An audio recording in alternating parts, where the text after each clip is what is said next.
স্বাগতম সনাতন ধর্ম ইউটিউব চ্যানেলে। আমরা কৃষ্ণের জীবনের ইতিহাস নিয়ে একটি বিশেষ সিরিজ তৈরি করছি। আমাদের ভিডিওগুলি ভালো লাগলে দয়া করে চ্যানেলটি সাবস্ক্রাইব করুন, ভিডিওটি লাইক করুন এবং আপনার বন্ধুদের সাথে শেয়ার করুন। আপনার মন্তব্য আমাদের আরও নতুন এবং চমৎকার গল্প তৈরি করতে উৎসাহিত করবে।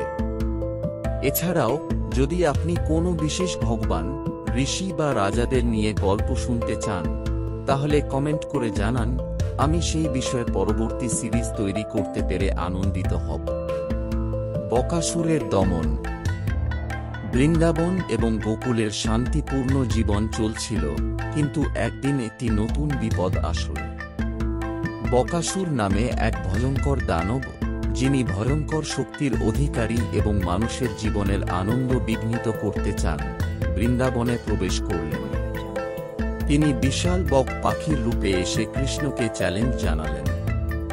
কৃষ্ণ তাঁর সাহসিকতা এবং বুদ্ধিমত্তার সাহায্যে বকাসুরকে পরাজিত করলেন এবং বৃন্দাবনবাসীরা আবার শান্তি পেলেন।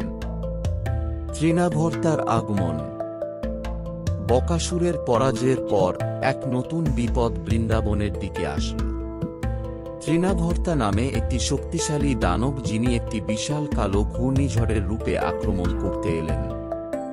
তিনি গোপন শক্তি দিয়ে কৃষ্ণকে এবং বৃন্দাবনবাসীদের হুমকি দিলেন। তৃণাভর্তার পরিকল্পনা ছিল কৃষ্ণকে বশে আনা এবং বৃন্দাবনকে ধ্বংস করা। তিনি কৃষ্ণকে তুলে নিয়ে যেতে চাইলেন এবং ভয়ানক ঝড় ও বৃষ্টি সৃষ্টি করলেন। কৃষ্ণ তাঁর ঈশ্বরীয় শক্তি এবং সাহসিকতার সাহায্যে তৃণাভর্তার বিরুদ্ধে লড়াই শুরু করলেন। কৃষ্ণের কৌশল। কৃষ্ণ তৃণাভর্তার শক্তি এবং ঘূর্ণিঝড়ের বিরুদ্ধে একটি কৌশল অবলম্বন করলেন। তিনি তৃণাভর্তার সাথে লড়াই করতে গিয়ে তাঁর শক্তির মূলকে আবিষ্কার করলেন। কৃষ্ণ তাঁর শক্তি এবং দয়ালু স্বভাবের মাধ্যমে তৃণাভর্তার শক্তিকে পরাস্ত করলেন। এক শক্তিশালী লড়াইয়ের পরে কৃষ্ণ তৃণাভর্তাকে পরাজিত করলেন এবং তাঁর ঘূর্ণিঝড় থামিয়ে দিলেন। বৃন্দাবনের শান্তি পুনরুদ্ধার। তৃণাভর্তার পরাজয়ের পর বৃন্দাবনবাসীরা আবার শান্তি পেল। কৃষ্ণের সাহসিকতা এবং শক্তির মাধ্যমে সকল বিপদ থেকে মুক্তি পেলেন এবং বৃন্দাবনের জীবন স্বাভাবিক অবস্থায় ফিরে এল। কৃষ্ণের এই নতুন বিজয় তাদের আরও ভক্তি অর্জন করল এবং তিনি তাদের প্রতি তাঁর আশীর্বাদ প্রদান করলেন। রাধার বিবাহের আকাঙ্ক্ষা ও কৃষ্ণের যাত্রা। বৃন্দাবনে কৃষ্ণের কিশোরকালে তিনি গোপীদের সঙ্গে একটি অবিচ্ছেদ্য বন্ধন গড়ে তুলেছিলেন। এই বন্ধনের মধ্যে রাধার সঙ্গে তাঁর সম্পর্কটি সবচেয়ে গভীর ও আধ্যাত্মিক ছিল। রাধা কৃষ্ণের প্রতি অত্যন্ত ভক্ত ছিলেন এবং তাঁর সঙ্গে বিবাহ করার আকাঙ্ক্ষা পোষণ করতেন। কিন্তু কৃষ্ণ রাধার প্রেমকে একটি আধ্যাত্মিক সম্পর্ক হিসাবে দেখতেন। তিনি বিশ্বাস করতেন যে তাঁর ও রাধার সম্পর্কটি একটি পবিত্র বন্ধন, যা ভক্তি ও আধ্যাত্মিক একতার প্রতীক। তিনি রাধাকে বলেছিলেন, আমরা দুজন আলাদা ব্যক্তি হলেও আমাদের সম্পর্কটি একটি আধ্যাত্মিক বিবাহের মতোই পবিত্র। আমরা একই শক্তির দুটি রূপ, যারা একই উদ্দেশ্য পূরণ করছি। আমরা রাধেশ্বর কৃষ্ণ, কৃষ্ণেশ্বর রাধে। আমাদের সম্পর্কটি শুধুমাত্র একটি সামাজিক বিবাহের বাইরেও গভীরতর কিছু হতে পারে। কৃষ্ণের বৃন্দাবন থেকে মথুরা যাত্রার সময় তিনি রাধার সঙ্গে তাঁর বিদায়ের ক্ষণটি অত্যন্ত আবেগপ্রবণ ছিল।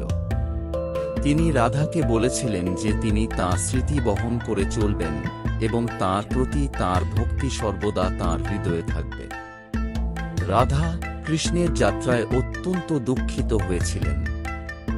তিনি তাঁর প্রিয় কৃষ্ণকে হারানোর ব্যথা সহ্য করতে পারছিলেন না, কিন্তু তিনি জানতেন যে কৃষ্ণের দায়িত্ব পালন করার জন্য মথুরা যাওয়া অপরিহার্য ছিল। তিনি তাঁর প্রিয় কৃষ্ণের সুখ ও সমৃদ্ধির জন্য প্রার্থনা করতেন। কৃষ্ণের মথুরা যাত্রা রাধা ও কৃষ্ণের সম্পর্কের গভীরতা এবং আধ্যাত্মিক প্রকৃতি তুলে ধরে। তাদের সম্পর্কটি একটি পবিত্র বন্ধন ছিল, যা শুধুমাত্র একটি সামাজিক বিবাহের বাইরেও গভীরতর কিছু হতে পারে। এই পর্বে আমরা দেখলাম কিভাবে কৃষ্ণ তাঁর শক্তি এবং সাহসিকতা দিয়ে বকাসুর এবং তৃণাভর্তা দানবকে পরাজিত করলেন এবং ব্রহ্মার পরীক্ষায় সফল হলেন। কৃষ্ণের কাহিনী আমাদের জীবনে সত্যিকার শক্তি এবং সাহসিকতার উজ্জ্বল উদাহরণ। যদি এই ভিডিওটি আপনাদের ভালো লেগে থাকে তাহলে আমাদের চ্যানেলটি সাবস্ক্রাইব করুন, ভিডিওটি লাইক দিন এবং আপনার বন্ধুদের সাথে শেয়ার করুন।